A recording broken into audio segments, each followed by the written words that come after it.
Hi West Ham fans, post-game, Watford 2, West Ham 0. Played again, Sam, same story. I thought we were a little more organised. I thought up until 10 seconds, okay, that's being a little mean, but up until 10 seconds I thought we were actually looking like we were going to do quite well. We were right there. Apparently Andy Carroll hasn't learned his lesson. I don't think he should be played anymore. I was pleased with Moyes' substitutions, and I was pleased with the way that he set up, given the limited players he had. I thought he showed some understanding. I thought he could have got Carroll off a little sooner, but he got him off. He put Masuaku on, which I thought was great. Sakho not so hot. Nevertheless, it's the first time he's played with him. I should actually rephrase that. First time he's played him. And I think that you've got to give everyone a chance. Okay, that's done. Move on. The players we had on there today looked derelict of ideas at time, unable to pass a ball with a weight.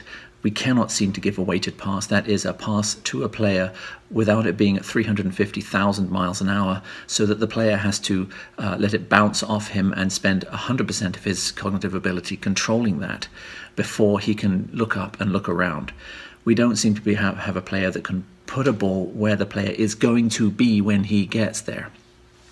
We don't seem to have a player that can stop giving the ball away.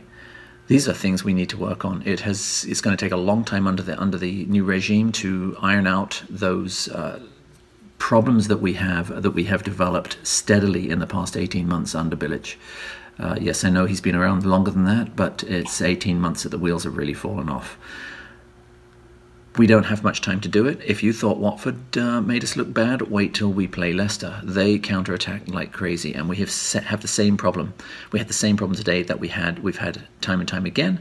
We didn't adapt very well to keeping the ball when we had it in their area under the attack, and to react well when they counter-attack. And that's how our first goal was given away there. I've heard, I just listened to the cup of tea, and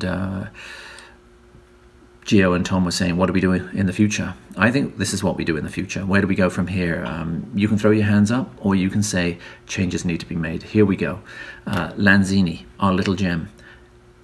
He's a bit tarnished right now. For whatever reason, he was not able to cope. He's not a physical presence, and he's a known quantity. There are so few of those creative players on our team that it's quite easy to shut him down, because there is no one else really to shut down.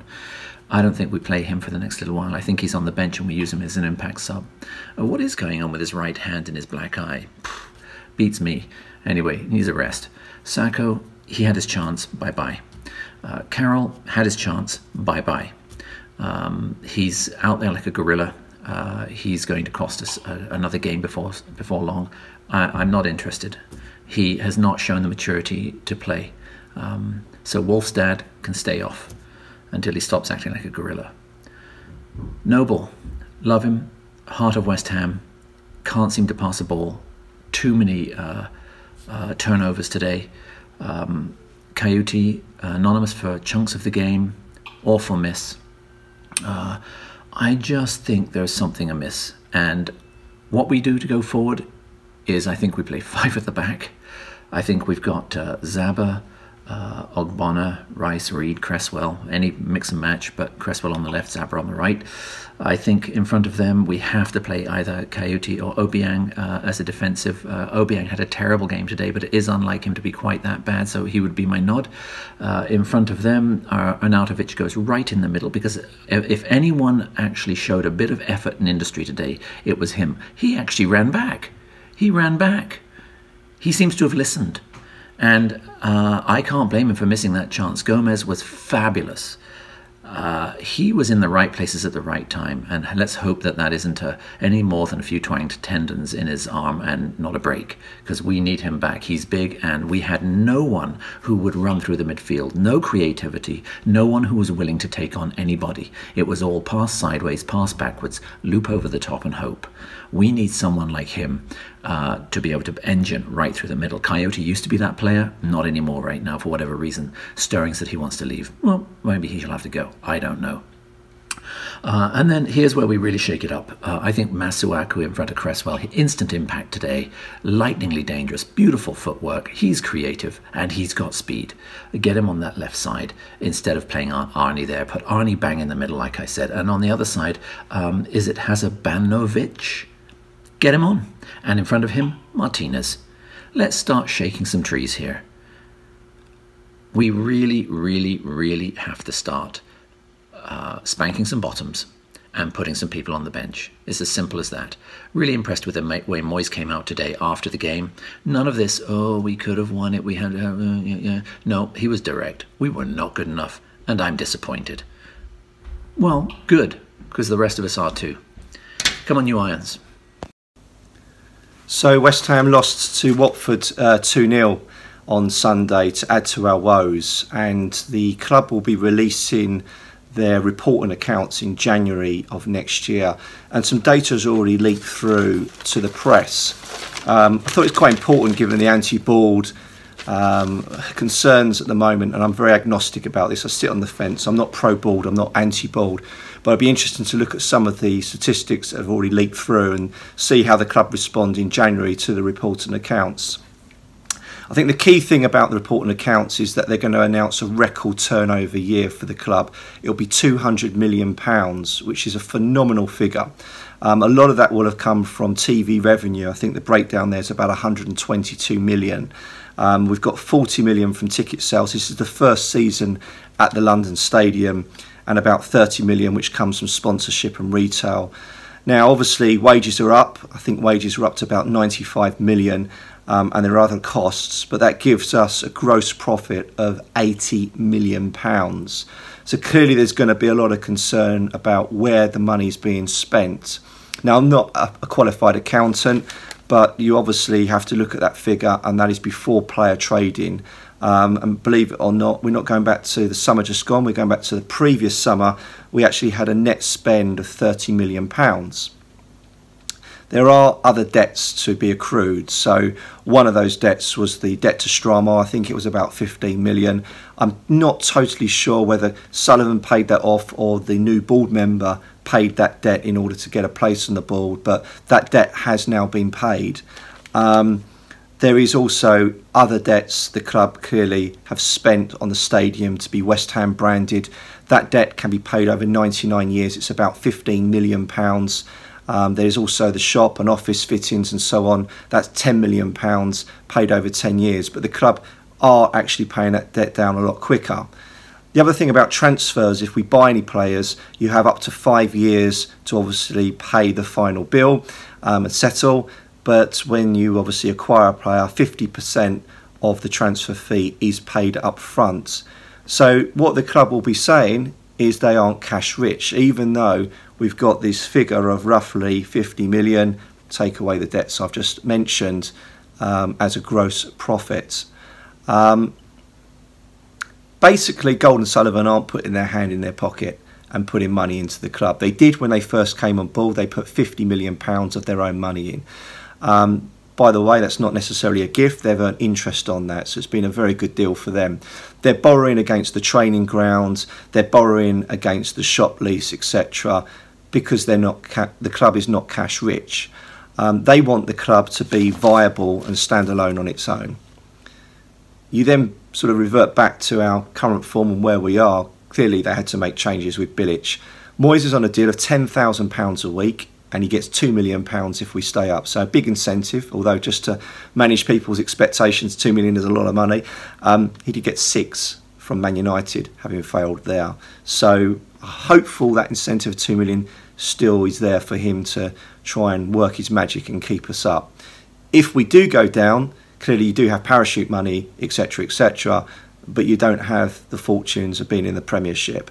If we can maintain our position in the Premiership, it could be that we become cash viable without Gold and Sullivan having to put money into the club themselves. The issue over transfers is quite interesting, so I've dotted up a few figures here. Since Gold and Sullivan came in, they came in January 2010, they've actually spent £263.5 million on transfers and loans, and in return they've got £103.4 million back. Now, we also have to account agent fees, which is a staggering figure, by the way, 37.6 million. So their net spend over 7.5 years has been 197 million. So they are buying players. I think the issue is who they're buying. I was quite pleased with the summer transfer business. I thought it was quite astute. Arnautovic at 25 million, I think we were quite happy. I remember looking at the forum and people thinking it was a good signing. He's not yet delivered, and I would be loath to sell him at half the price in January just to try and raise some funds. A lot of people also say that we're not a selling club, and we haven't. We've actually retained a lot of players, got them to sign new contracts. Antonio's one of those, or Bonner. But we have sold 2 key players over that period of time, and that is, one is Payet, we know the reasons why, and the other was Scotty Parker. Again, we know the reasons why. So you could actually be counterintuitive and say, we're not a selling club because actually who wants to buy our players? So there's a lot going on. I just thought I'd wanted to look at the statistics first before they're released in January, see how the clubs spin it and so on. Basically, Moyes needs some money to spend in January. Now, it's a chicken and egg scenario because if we're in the bottom 3, we're going to struggle to attract the right calibre of players.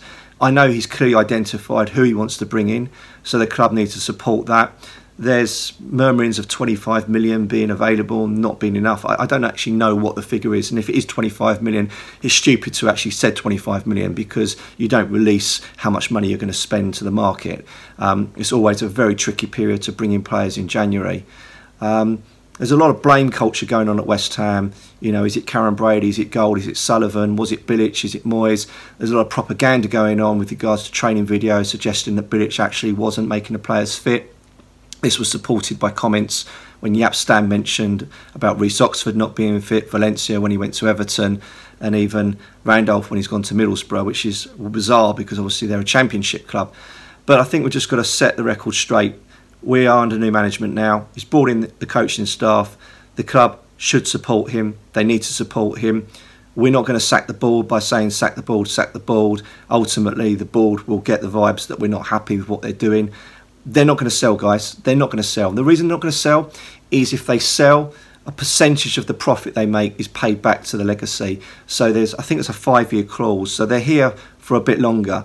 I think the eventuality will be they do sell. But we've got to be careful what we wish for. I'm not saying they're the best thing since sliced bread. I'm not saying I'm overly happy with them. But if you look at the Icelandics when they came in, that was all funded by debt. They weren't putting their hands in their own pockets. They were funding it through Landsbanki, the failed Icelandic bank, and there was a lot of debt there already. So they actually funded it on debt. So let's see how it all transpires. I think January is going to be a key month in terms of the actual data they release from the reports and accounts and how they convey that message. I also think it's important that they back Moyes in the transfer market and we all get behind the club as West Ham fans. Come on, you Irons.